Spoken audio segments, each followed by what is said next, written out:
Hoy nos vamos a meter en un universo sonoro y personal que es, absolutamente fascinante, el del compositor Vangelis. Para guiarnos tenemos como base un documental increíble que recoge no solo entrevistas con él, sino con directores, músicos y amigos que formaron parte de su círculo más íntimo. Y es que el objetivo de hoy es precisamente ese, ¿no? Ir un poco más allá de las bandas sonoras que todos podemos, tararear casi de memoria.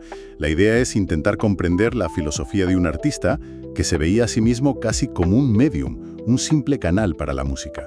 Explorar su método de trabajo, que era de todo menos convencional, y sobre todo acercarnos a la persona, a ese hombre que, en la cima del éxito mundial, decidió esconderse del mundo. Totalmente. Es que ahí está la gran paradoja que queremos desgranar. ¿Cómo es posible que un músico autodidacta, que no sabía leer ni escribir partituras, acabase no solo ganando un Oscar, sino revolucionando para siempre la música de cine? ¿Y por qué esa aversión tan profunda a la fama?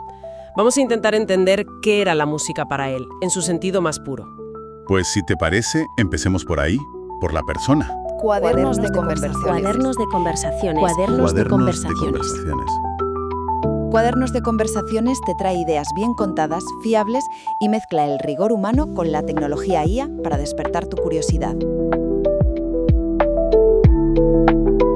Porque es que es imposible entender su música sin entender su personalidad. De acuerdo. Lo primero que te choca en el documental es cómo él mismo, en sus propias palabras, se sentía tremendamente incómodo hablando de su carrera, o de sí mismo. No era una pose, era algo visceral. Evitaba activamente lo que él llamaba el juego de la celebridad. Exacto. Y no era timidez, como muchos pensaban. Era una postura filosófica, vital. Quienes le conocieron lo describen como un hombre profundamente tranquilo, casi con una aura, monástica.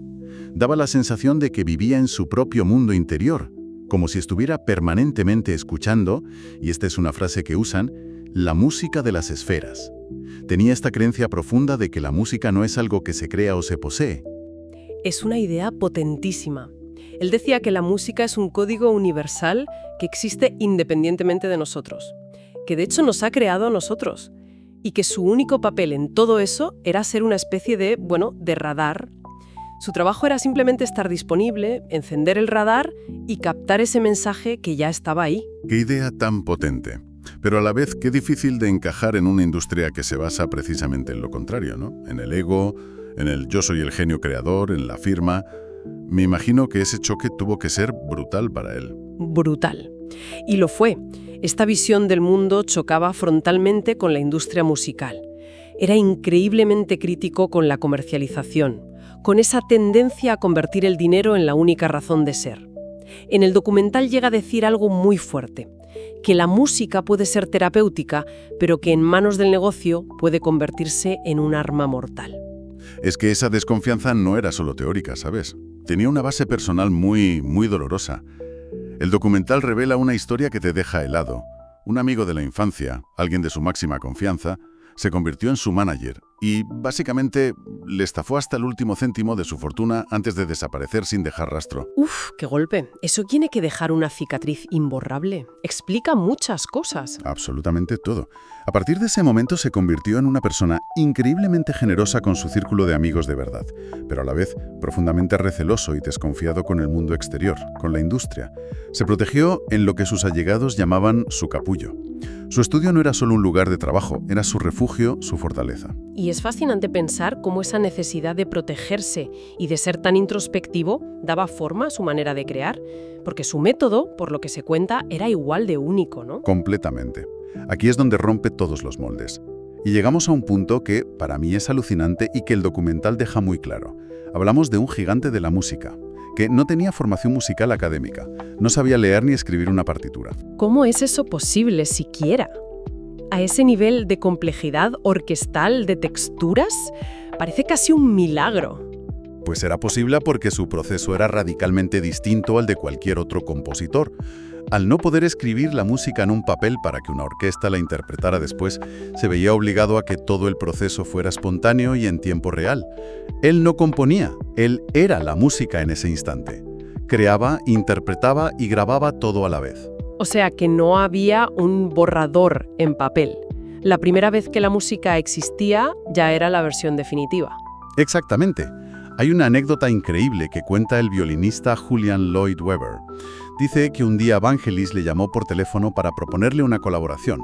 Y para mostrarle la idea que tenía, sin más, se puso a tocar en sus sintetizadores un concierto entero para violín de 15 minutos. Una obra completa improvisada por teléfono. ¡Qué barbaridad! Y al terminar, con toda la naturalidad del mundo, Vangelis le preguntó: ¿lo has grabado?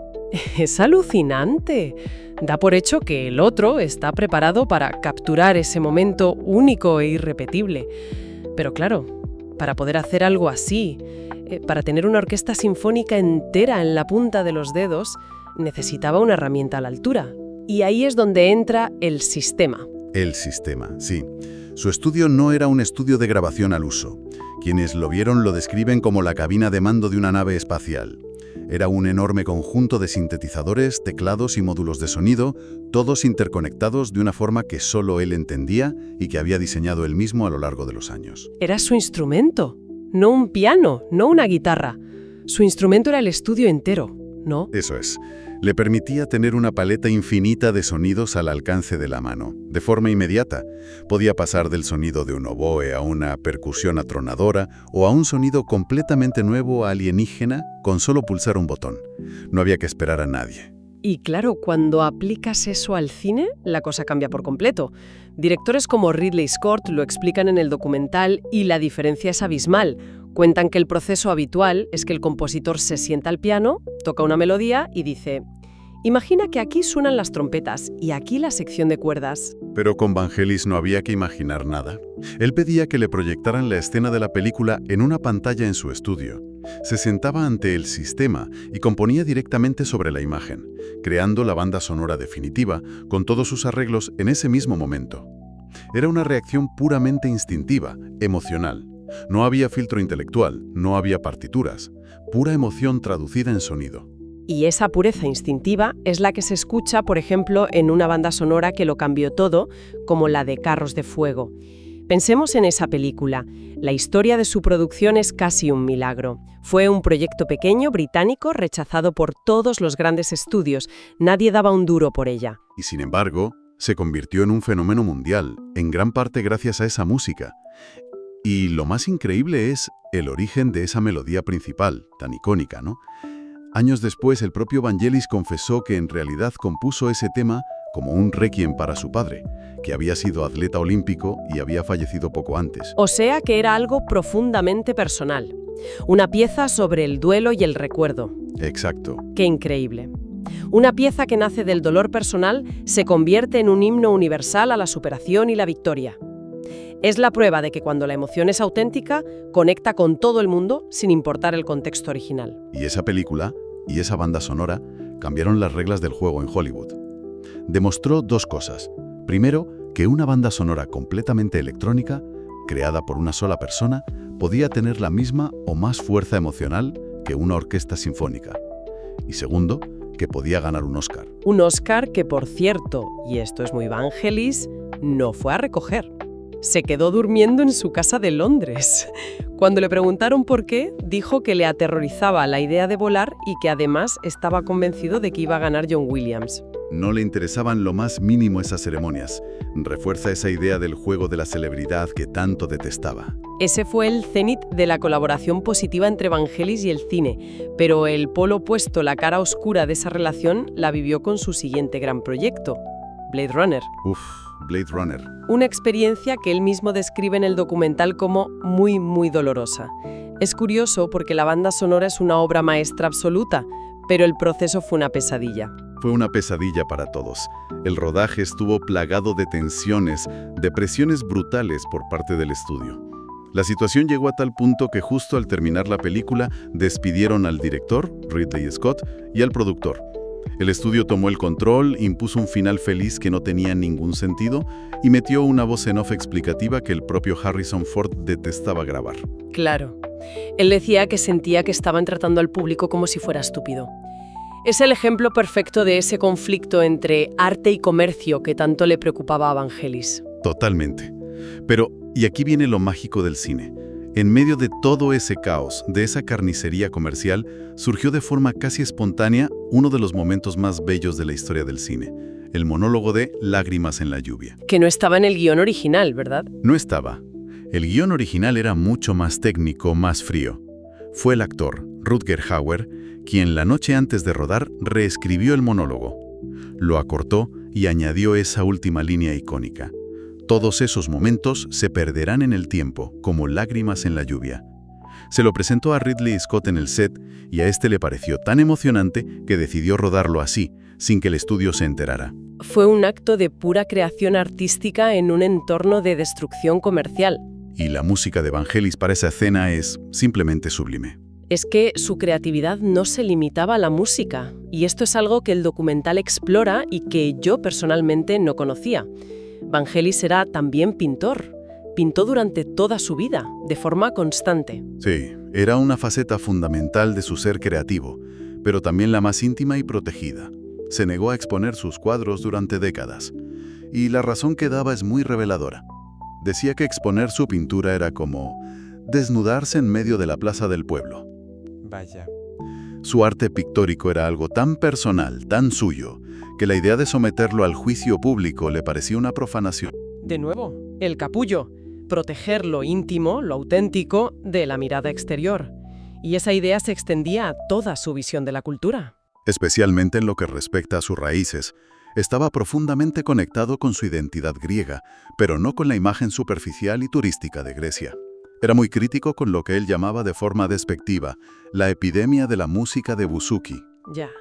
Consideraba que esa música, que se vende a los turistas, era una caricatura que ocultaba la enorme y milenaria riqueza de la música étnica y ancestral de Grecia. Le interesaba la raíz, no la versión empaquetada para el consumo. Y eso conecta con otra de sus ideas centrales, la importancia de la memoria. Era una obsesión para él. Hay una frase suya en el documental que es una declaración de principios. Aprendemos más de la memoria que si vamos a la escuela. Y otra. Cuanto más antiguo es algo, más tuyo es. Creía que en la memoria ancestral, en las raíces profundas, estaba la verdadera identidad. Y aplicaba esta filosofía a todo, incluso a temas contemporáneos. Por ejemplo, su visión de los Juegos Olímpicos modernos. A pesar de que compuso el himno para Atenas 2004, era muy crítica. Muy crítica, sí. Los consideraba una operación puramente comercial, una excusa para que las grandes marcas vendieran sus productos. Decía que se había perdido por completo el ideal original, la memoria de lo que significaban. Veía la ceremonia de la antorcha como un espectáculo vacío, un show televisivo. Viéndolo en perspectiva, toda su vida parece una lucha constante contra las etiquetas que la industria intentaba ponerle para poder venderle mejor. Sin duda. Lo intentaron meter en un montón de cajas. Primero, la de estrella del pop con Aphrodite's Child. Luego, la de pionero del rock progresivo. Más tarde, la de compositor de bandas sonoras de Hollywood. Y finalmente, intentaron etiquetarle como el padre de la música New Age. Una etiqueta que él odiaba con toda su alma, ¿no? La despreciada. La veía como música de fondo, decorativa, sin alma. Él las rechazó todas. Simplemente se encerraba en su estudio y creaba música, día tras día, sin pensar en proyectos, ni en encargos, ni en géneros. Simplemente dejaba que el radar captara lo que tuviera que captar. En definitiva, y tras repasar todo esto, queda claro que Vangelis fue muchísimo más que un compositor de bandas sonoras de éxito. Fue un filósofo del sonido, un innovador tecnológico que trabajó completamente al margen de las normas y un artista con una conexión casi mística con su mundo interior. Su vida entera parece una paradoja andante. Por un lado, un espíritu creativo inmenso, prolífico, torrencial, y por otro, ese mismo espíritu encerrado voluntariamente en un capullo para protegerse de un mundo exterior que, según su visión, casi siempre malinterpreta y mercantiliza el poder sagrado de la música. Y para terminar, hay una idea que deja caer el propio Vangelis en el documental que a mí me dejó pensando durante días. Él afirma con total tranquilidad que todos esos álbumes de éxito que conocemos, Carros de Fuego, Blade Runner, sus discos, todo eso, dice, no es nada. No es nada, dice, en comparación con la inmensa, la gigantesca cantidad de música que grababa a diario durante horas y horas en su estudio y que nadie ha escuchado jamás. Cintas y cintas apiladas durante décadas. Y esto plantea una pregunta final que es fascinante. ¿Cuántas sinfonías, cuántos conciertos, cuántos mundos sonoros completos existen únicamente en esas cintas, durmiendo en un archivo? Y sobre todo, ¿qué nos dice de un artista el hecho de que su obra más vasta, y quizás la más pura y personal de todas, permanezca deliberadamente oculta al mundo? Cuadernos de conversaciones.